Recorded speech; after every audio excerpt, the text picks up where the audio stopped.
The smell of fresh roses mixed with expensive perfume filled the air as Daniel wiped down another table.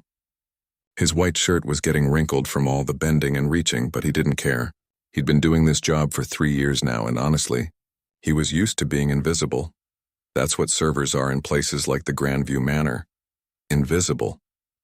People looked right through you while they talked about their vacation homes and stock portfolios. They'd snap their fingers when they needed more water, barely glancing up from their conversations. Daniel had learned not to take it personally anymore. Tonight was different, though. Tonight was the monthly charity gala, and the energy in the room felt electric. The main dining hall had been transformed into something out of a movie.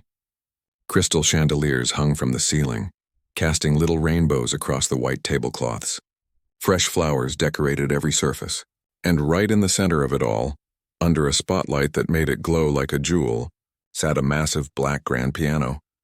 Daniel had walked past that piano about 20 times already, carrying trays of champagne glasses and tiny appetizers that cost more than his weekly grocery bill. Each time he passed it, something in his chest tightened. He knew that feeling. It was the same one he got every time he saw a piano. "Table 12 needs more bread," his manager called out, pulling Daniel back to reality. He nodded and headed to the kitchen, weaving between the other servers who were rushing around like their lives depended on it. In the kitchen, the head chef was yelling at someone about the temperature of the soup. The dishwasher was clanking away. Someone dropped a plate and it shattered across the tile floor. This was the real Grandview Manor, the part the guests never saw. It was hot, loud, and chaotic, but it was also where Daniel felt most at home. "You good?" asked Tommy, another server who'd been working there almost as long as Daniel. Tommy was in his 50s with gray hair and laugh lines around his eyes. He'd seen everything in his years of serving. "Yeah, just tired," Daniel replied, grabbing a basket of warm bread. "Aren't we all?" Tommy laughed. "But hey, at least the tips should be good tonight. These charity people always feel generous after a few glasses of wine." Daniel smiled and headed back out to the dining room. Tommy was right about that. The guests were already on their second or third round of drinks, and the event hadn't even officially started yet. They were all waiting for the main attraction of the evening, the famous pianist. Daniel had heard the staff talking about him all week. Apparently, this guy was a big deal. He'd played at Carnegie Hall, toured across Europe, and had won some important award that Daniel couldn't remember the name of. The tickets for tonight's event were $500 each, and every single seat was sold out. 200 people, all dressed in their finest clothes, were about to witness what the event program called an unforgettable evening of classical mastery. As Daniel set down the breadbasket at table 12, he overheard two women talking. "I saw him perform in Vienna last year," one of them said, adjusting her diamond necklace. "Absolutely breathtaking. I've been looking forward to this for months." "I heard he charges $50,000 per performance," the other woman whispered. "Can you imagine?" Daniel couldn't imagine. That was more money than he made in an entire year. He worked 40 hours a week at the restaurant, plus picked up weekend shifts whenever he could. The money went toward his rent for a tiny studio apartment across town, his community college classes, and helping his little sister with her expenses. She was still in high school, living with their aunt, and Daniel tried to send her money whenever possible. Their parents had passed away 4 years ago in a car accident. It had been sudden, devastating, and had left Daniel at 22 as the closest thing to a parent his 14-year-old sister had. He'd dropped out of the university he'd been attending on a partial scholarship and found whatever work he could. The Grandview Manor job came with decent tips and, more importantly, consistent hours. But there was something else Daniel had lost when his parents died, something he didn't talk about with anyone at work. Before the accident, he'd been studying music, not as his major. That was something practical like business or accounting, but he'd been taking piano lessons since he was 7 years old. His mother had insisted on it even when money was tight. She'd grown up poor and never had the chance to learn an instrument, so she wanted something different for her son. Daniel had been good, really good. His teacher had even suggested he consider switching his major to music performance. But then everything changed. The piano lessons stopped. The practice stopped. There wasn't time anymore, and definitely not money for something as impractical as music. For a year after his parents died, Daniel didn't touch a piano at all. It hurt too much. Every song reminded him of his mother sitting on the bench beside him, smiling as he played. Every melody brought back memories he wasn't ready to face. But then one night, unable to sleep, he'd stumbled across a video online.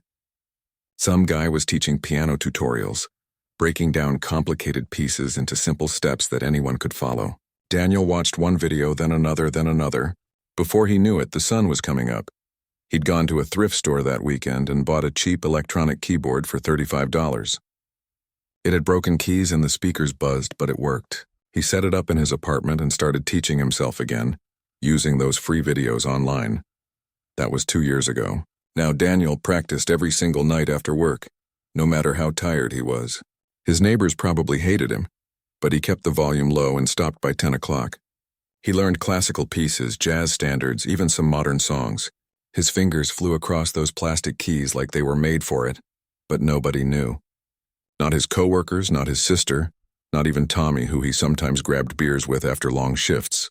It felt private, almost sacred, like it was the one thing he had that was just his. Daniel! The sharp voice of his manager snapped him back to attention. Stop daydreaming and start filling water glasses. Guests are arriving. He grabbed a pitcher and got back to work, falling into the familiar rhythm of the job. Pour water, smile politely, step back, move to the next table. Pour, smile, step back, move. His body knew the motions so well he could do them without thinking. More guests streamed in, their jewelry catching the light, their laughter echoing off the high ceilings. They found their assigned seats, greeting friends and strangers with the kind of easy confidence that came from never having to worry about money. Daniel glanced at the clock on the wall. 7:30. The performance was supposed to start at 8, right after the welcome speech and the appetizer course. The anticipation in the room was building. People kept looking toward the stage, toward that beautiful piano, wondering when the maestro would make his appearance. Daniel felt that tightness in his chest again as he looked at the piano.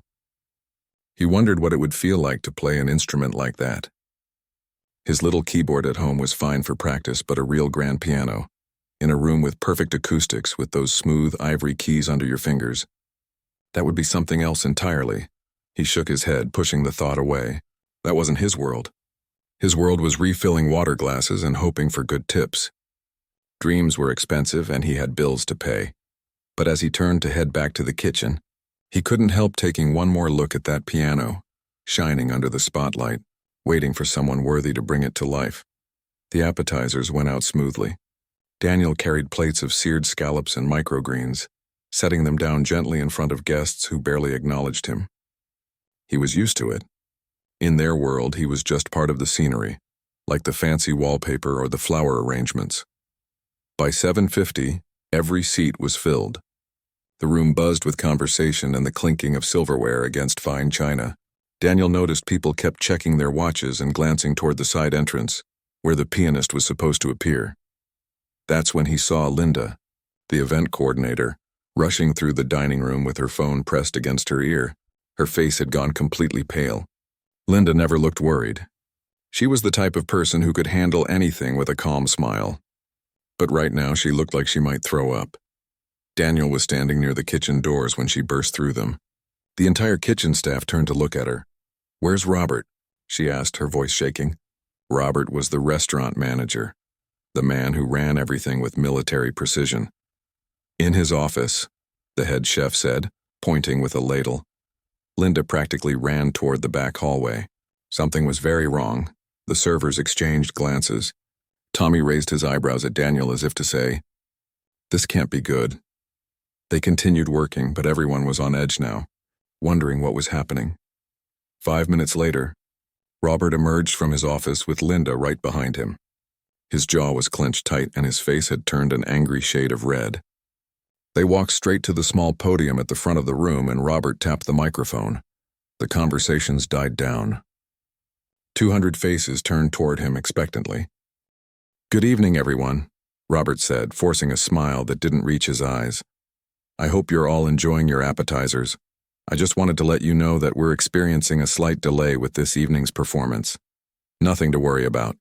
We'll have an update for you very shortly." The murmur that went through the crowd was immediate.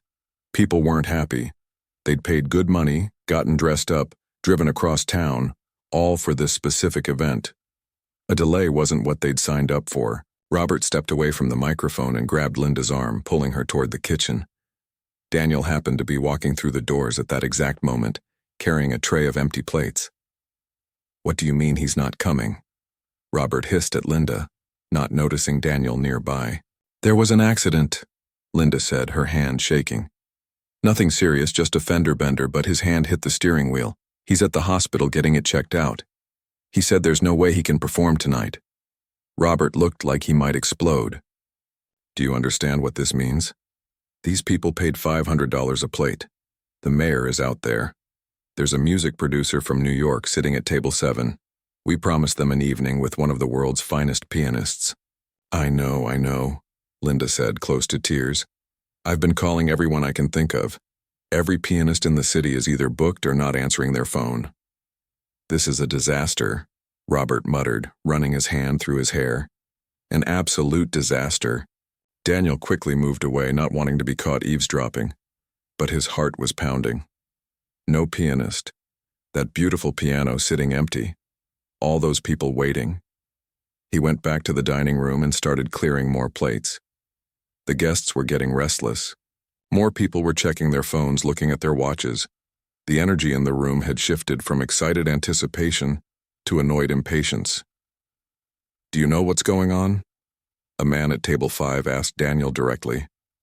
"I'm not sure, sir," Daniel replied honestly. "Management is working on it." 20 minutes passed, then 30. Robert made another announcement, apologizing for the continued delay and offering complimentary drinks. That helped a little, but people were starting to talk about leaving. Some were already asking for their coats. Daniel was near the kitchen again when he overheard Robert talking to Linda and 2 other managers. "We need something," Robert was saying. "Anything. Even if someone can just play background music, something simple, it's better than nothing. Does anyone know anyone who plays piano?" "My daughter takes lessons," one of the managers offered weakly. "How old is she?" 9. Robert closed his eyes and took a deep breath. "Anyone else?" Silence. "What about recorded music?" Linda suggested. "With that piano sitting there, are you kidding? People will know, they'll demand refunds, we'll be the laughingstock of the city." Daniel's heart was hammering so hard he could hear it in his ears. His hands were sweating. He knew he should just walk away, go back to work, forget what he'd heard. This wasn't his problem. He was just a server. But that piano was sitting there, empty, waiting, and he could play. He'd spent 2 years teaching himself, night after night, until his fingers cramped and his eyes burned from staring at tutorial videos. He'd learned pieces by Chopin, by Beethoven, by composers whose names most people couldn't even pronounce. He wasn't a professional, not even close. But he was good. He knew he was good. But this was insane. These people expected a world-class performer, someone who'd studied at the best schools, performed on the biggest stages. Not a server who learned from YouTube videos on a broken keyboard. What if he messed up? What if he froze? What if his hands shook so badly he couldn't even find the right keys? He'd be humiliated in front of 200 people. He'd probably lose his job. Everyone would laugh at him for thinking he was good enough to play for a crowd like this. Daniel turned to walk away. This was stupid. He should just keep his head down and do his job. But then he heard Robert's voice again, desperate now. "If we don't figure something out in the next 10 minutes, this whole event is going to fall apart. The charity was counting on the money from tonight. We have contracts with these guests. This could ruin the restaurant's reputation." Daniel stopped walking. He thought about his mother, how she'd always told him that talent meant nothing if you were too afraid to share it. He thought about all those nights practicing in his tiny apartment, dreaming about what it would feel like to perform for a real audience. He thought about that piano still waiting. His legs felt like they weighed 1,000 pounds as he turned around and walked toward where Robert and the managers were standing. His mouth was completely dry. His hands wouldn't stop shaking. "Excuse me," Daniel said quietly. They didn't hear him. They were too busy arguing about what to do. "Excuse me," he said again, louder this time. Robert turned and looked at him with irritation. "Not now, Daniel. We're dealing with a situation." "I know," Daniel said, his voice coming out scratchy. He cleared his throat and tried again. I know about the pianist. I heard what happened. Then you understand we're very busy right now, Robert said, already turning away. This was it. Daniel could walk away right now, and nobody would ever know. He could go back to being invisible, safe, unremarkable, or he could take the biggest risk of his life. I can play, Daniel said. The words hung in the air for a moment. Everyone turned to stare at him. What did you say? Robert asked slowly. Daniel's heart felt like it might explode out of his chest. His voice shook as he repeated, I can play the piano. I could fill in, just until you find someone else, or just for a little while, to give people something. I know it's not ideal, but it's better than nothing, right? Linda looked at Robert. Robert looked at Daniel like he'd just suggested they serve the guests food off the floor. You? Robert said, his voice full of disbelief. You play piano? Yes, sir. I've been playing for years. I'm not a professional, but I'm decent. I could play something simple, maybe just 1 or 2 pieces to buy some time. The managers exchanged glances. Daniel could see them all thinking the same thing. This was desperate. This was risky. This could go very, very wrong. But they were out of options.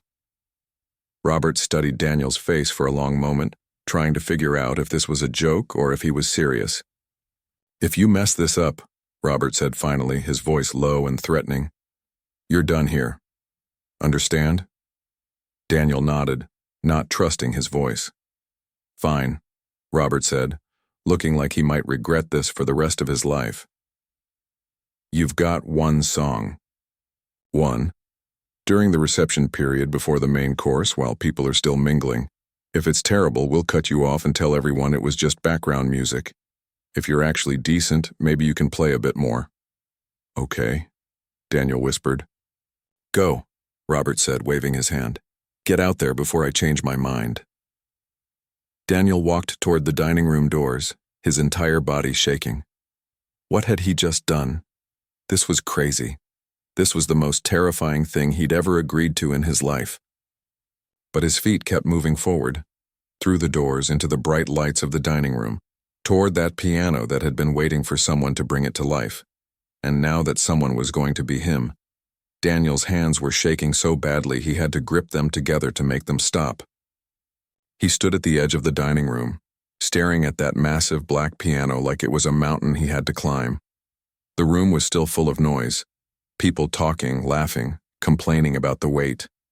Nobody was paying attention to him. Yet. He looked down at his white server's shirt, wrinkled and slightly stained from hours of work. This wasn't how he'd imagined performing for the first time. In his dreams, he wore something nice. The audience was quiet, waiting, ready to listen. Not like this. Not as a desperate last resort while people were annoyed and distracted. Tommy walked past him carrying a tray of wine glasses and did a double take. Hey, you okay? You look like you've seen a ghost. Daniel couldn't find words. He just shook his head slightly. Seriously, man, are you sick? You're white as a sheet. I'm about to play, Daniel managed to say, his voice barely above a whisper. Play what? The piano. Tommy stopped walking entirely. What are you talking about? The pianist can't make it. I told Robert I could fill in. Tommy's eyes went wide. You told him what? Daniel, are you insane? You've never said anything about playing piano. I know. Can you actually play, or are you having some kind of breakdown? I can play, Daniel said, though his voice shook with doubt. At least I think I can. I've been teaching myself for 2 years. Teaching yourself? For 2 years? And you never mentioned this? Daniel shrugged helplessly. There was no time to explain everything now. Tommy looked at him for a long moment, then did something unexpected. He set down his tray and grabbed Daniel's shoulders. Listen to me, Tommy said firmly. I've worked with you for 3 years. You're one of the most reliable people I know. You don't make stupid decisions. So if you said you can do this, then I believe you.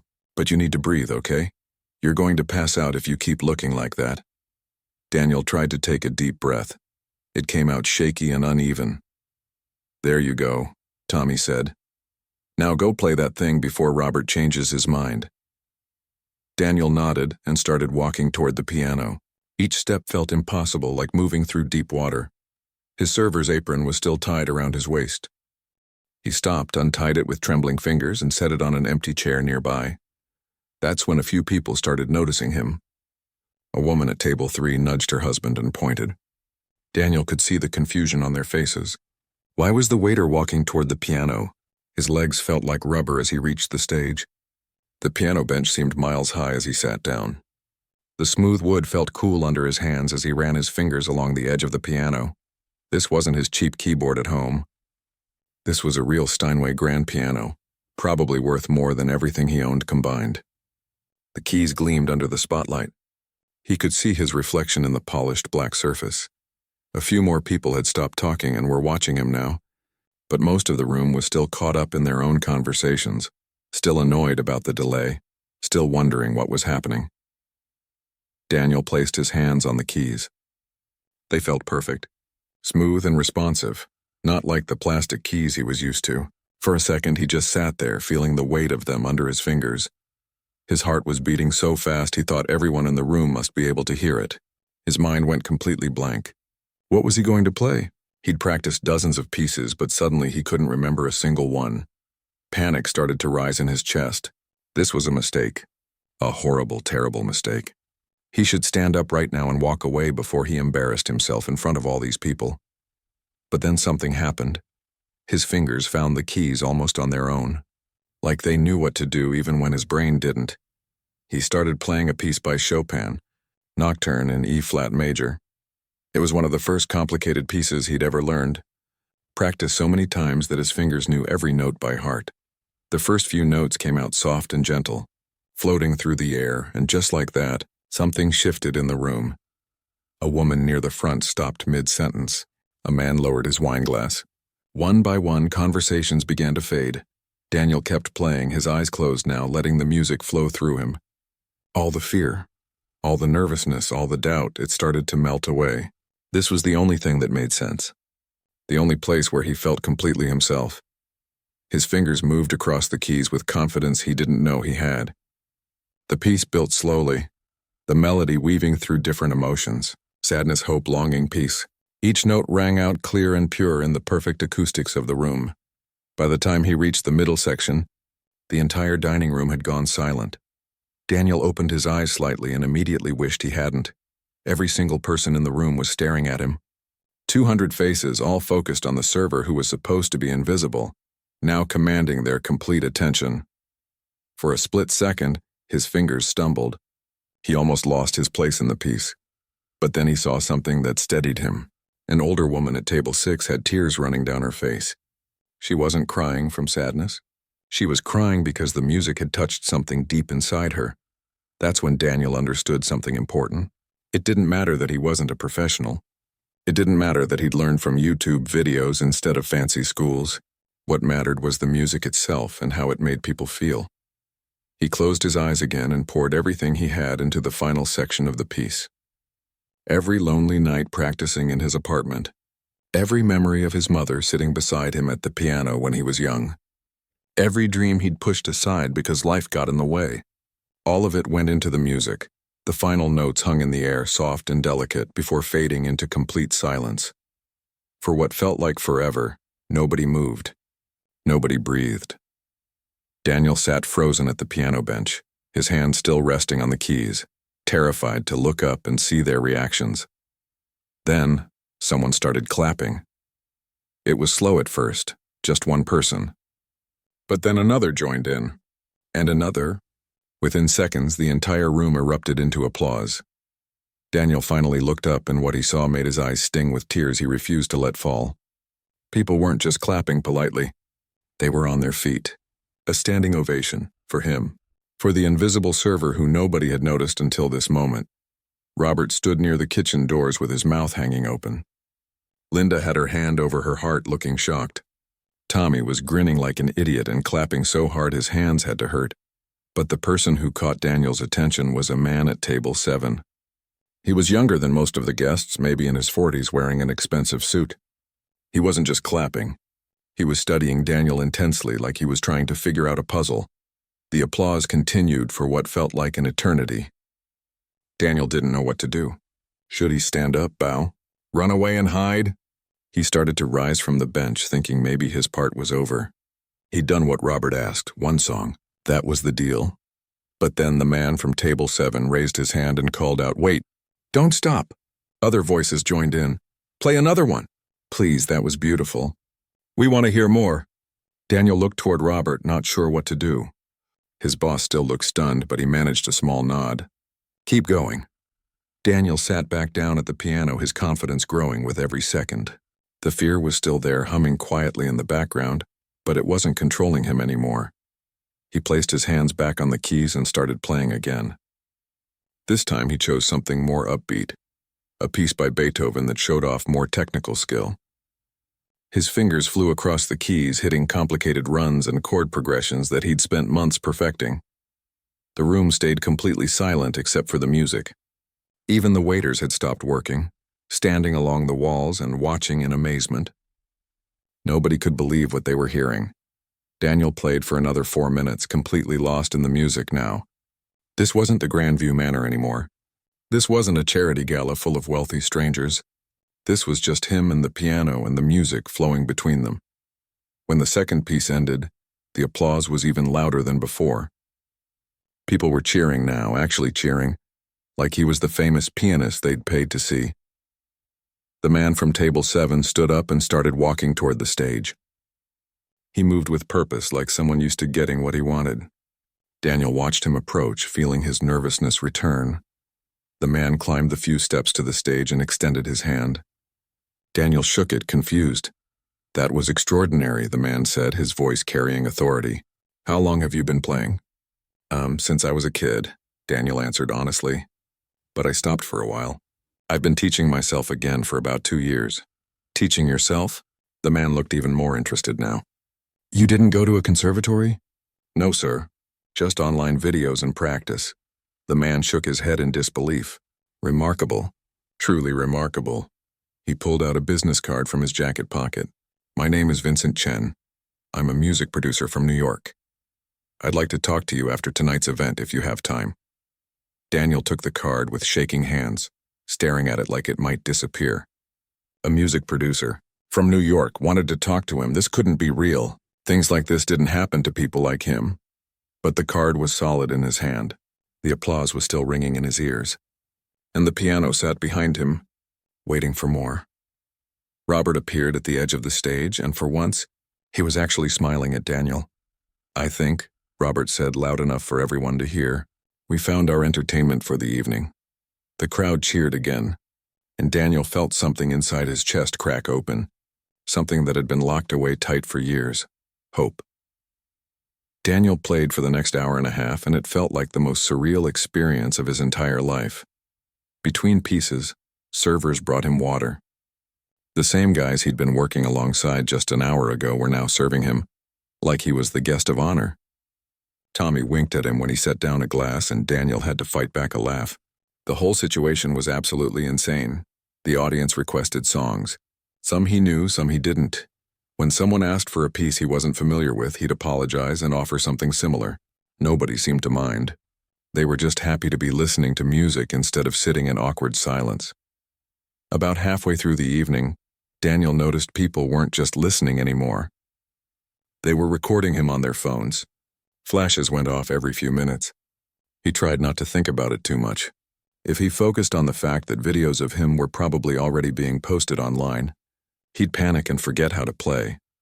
The older woman who'd cried during his first song came up during a break and held his hand. "Thank you," she said, her voice thick with emotion. "My late husband used to play that Chopin piece for me. I haven't heard it in 5 years. It was like having him back for just a moment." Daniel didn't know what to say to that. "I'm glad I could do that for you," felt inadequate, but he said it anyway. She squeezed his hand and walked back to her table, dabbing at her eyes with a napkin. By the time dessert was being served, Daniel's fingers were starting to ache. He'd never played this long without a break. At home, he'd practice for maybe an hour at a time max. But the adrenaline kept him going, pushing through the fatigue. He played his final piece, a beautiful arrangement of a modern song that always made him emotional. As the last notes faded away, the applause felt different than before. Warmer somehow. More personal. These people had taken a journey with him tonight, and they were grateful for it. When he finally stood up from the piano bench, his legs were stiff and his back ached. He felt like he'd run a marathon. But he also felt more alive than he had in years. Robert approached him with a look on his face that Daniel couldn't quite read. Was he still angry? Relieved? Impressed?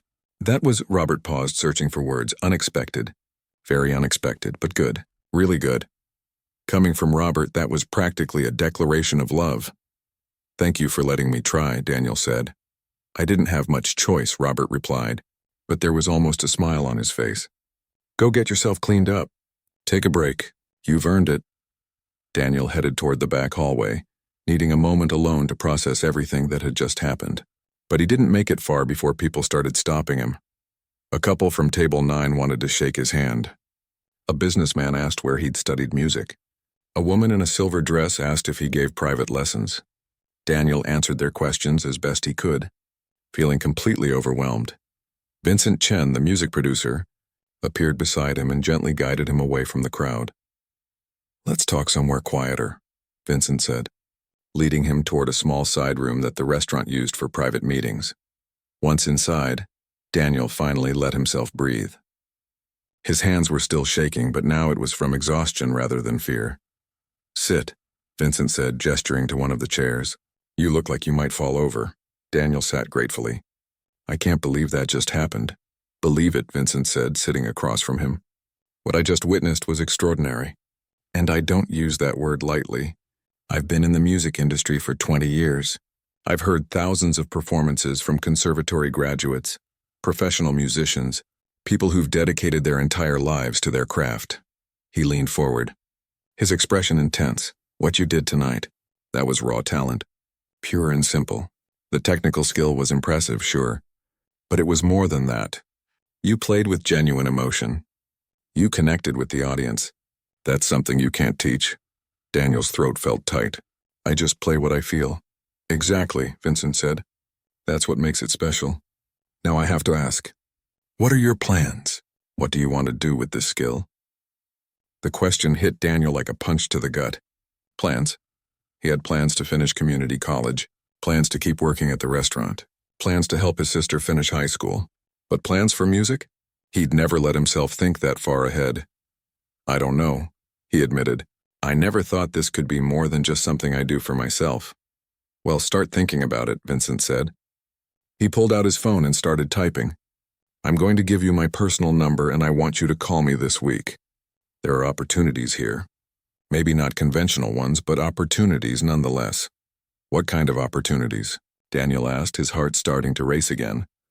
"Recording, for one thing. I work with artists who need piano arrangements, background music, that sort of thing. But beyond that, there's performance opportunities. Not classical concert halls necessarily, but venues where your style, your story would resonate with audiences." Vincent looked up from his phone. "People love authenticity, Daniel.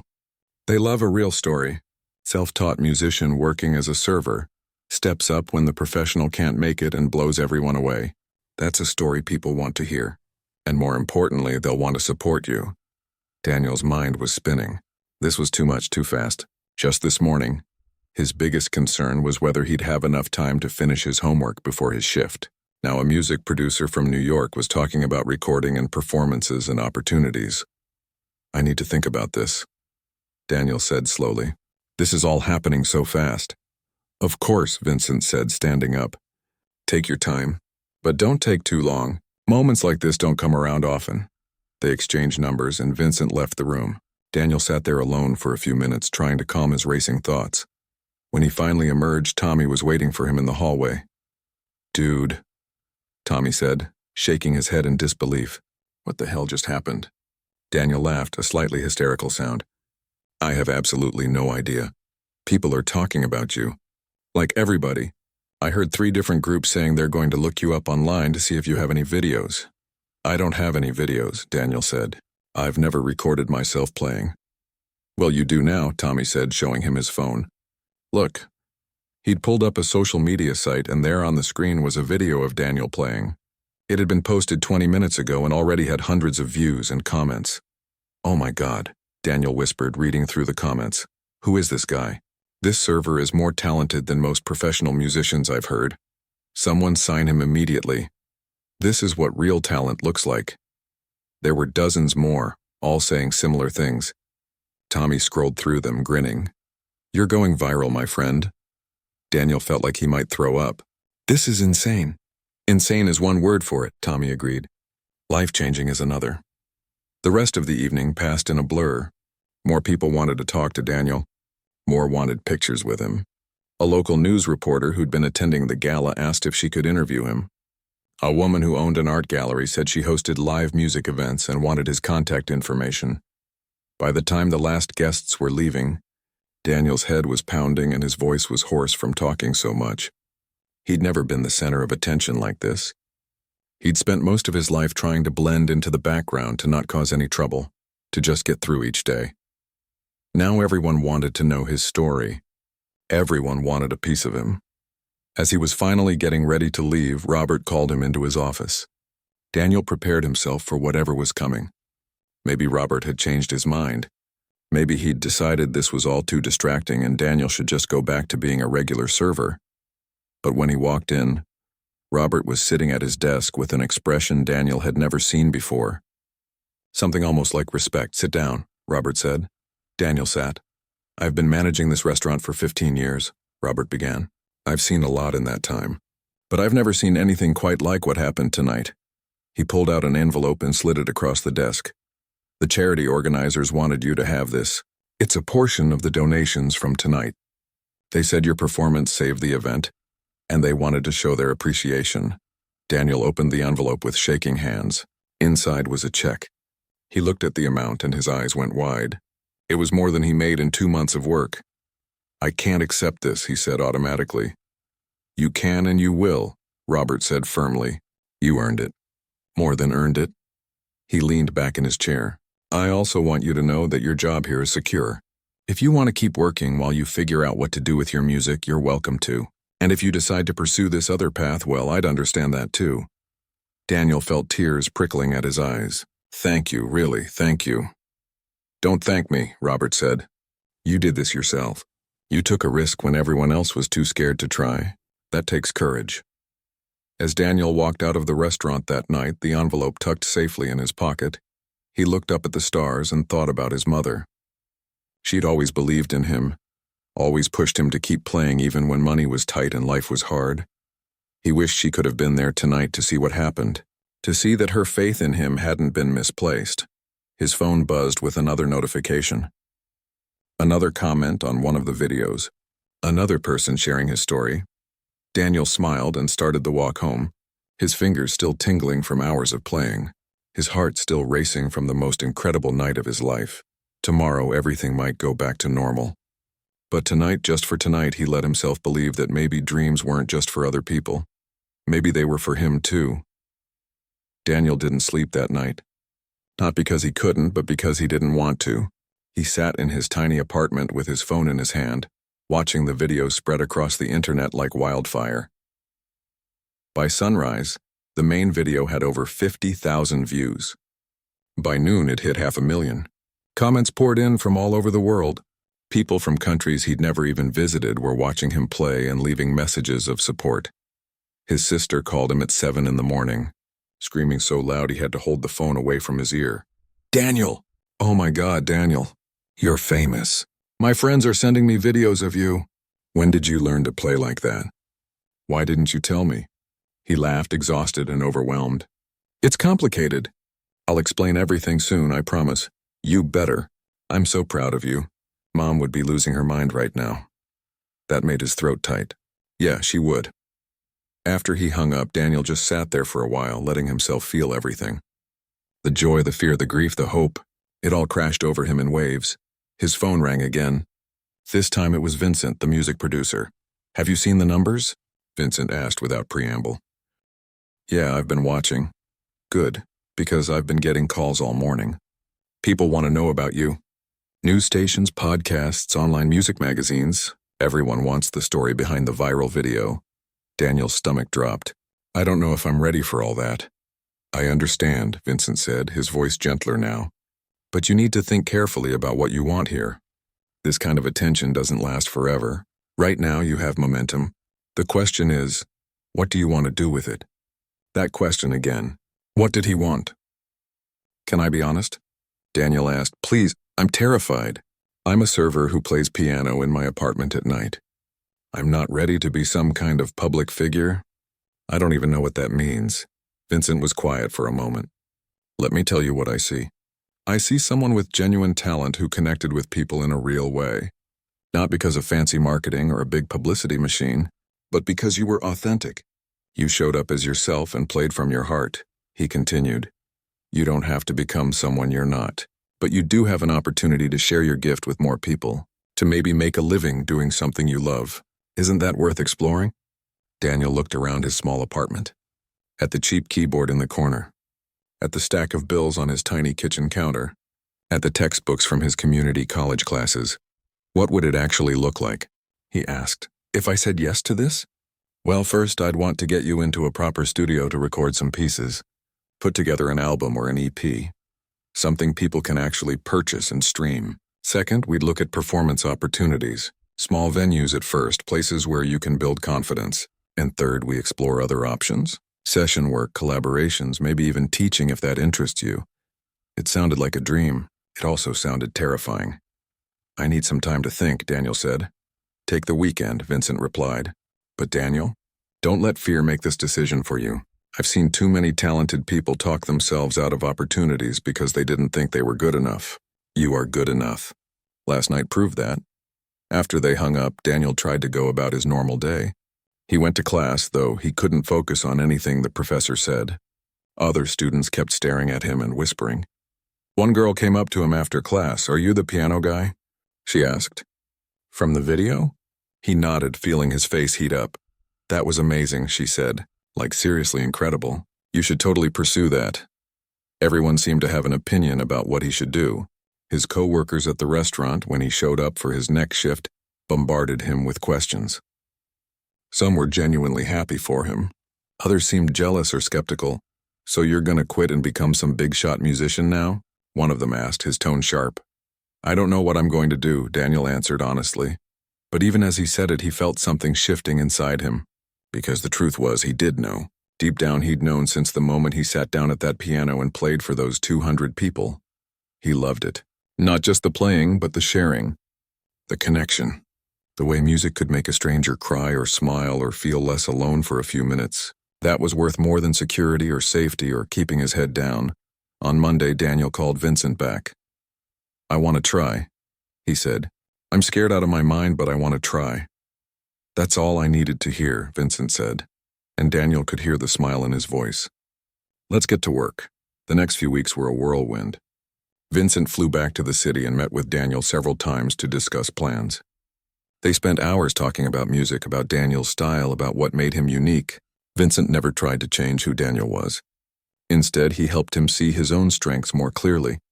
The recording sessions were both exciting and nerve-wracking. Playing in a professional studio with real equipment and sound engineers felt surreal. But once Daniel put his fingers on the piano keys, everything else faded away. It was just him and the music, like always. They recorded 10 pieces over the course of 2 weeks. Some were classical arrangements. Others were Daniel's own interpretations of modern songs. The last track was an original composition, something Daniel had been working on for months but never played for anyone. When they finished, Vincent played back the full album. Daniel sat in the studio, listening to his own playing coming through the speakers, and couldn't believe it was real. This is good, Vincent said. Really, really good. The album released 6 weeks after that night at the Grandview Manor. Within the first week, it charted in the top 50 on several streaming platforms. Music blogs wrote about it. More videos of Daniel playing started circulating online, including footage people had taken at his first few live performances. Because yes, he was performing now. Small venues at first, like Vincent had suggested, coffee shops and intimate concert spaces where the audience was close enough to see his face. Daniel was still terrified before every show, but the fear got smaller each time. And the joy, the pure happiness of sharing his music got bigger. Money started coming in, not millions or anything close to it, but enough that Daniel could cut back his hours at the restaurant. Enough that he could send more money to his sister. Enough that he could afford a real piano for his apartment, not just a cheap keyboard. But the best part wasn't the money or the attention or even the opportunities. The best part was the messages he started receiving from people all over the world. A teenager in Texas wrote to say that watching Daniel's videos inspired him to start learning piano even, though his family couldn't afford lessons. A woman in Japan said his music helped her through a difficult divorce.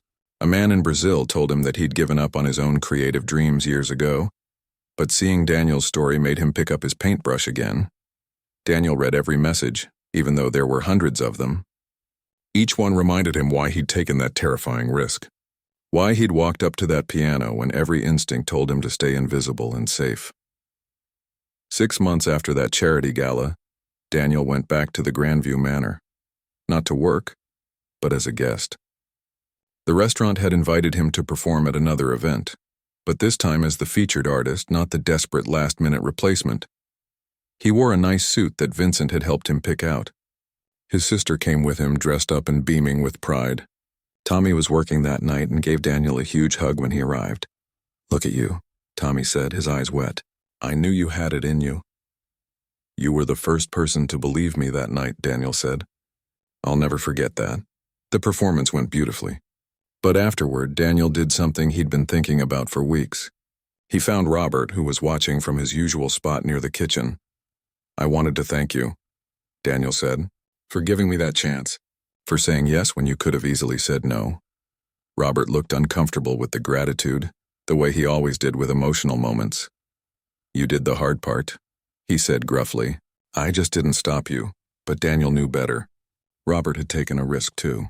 A different kind of risk, but a real one nonetheless, and it had changed everything.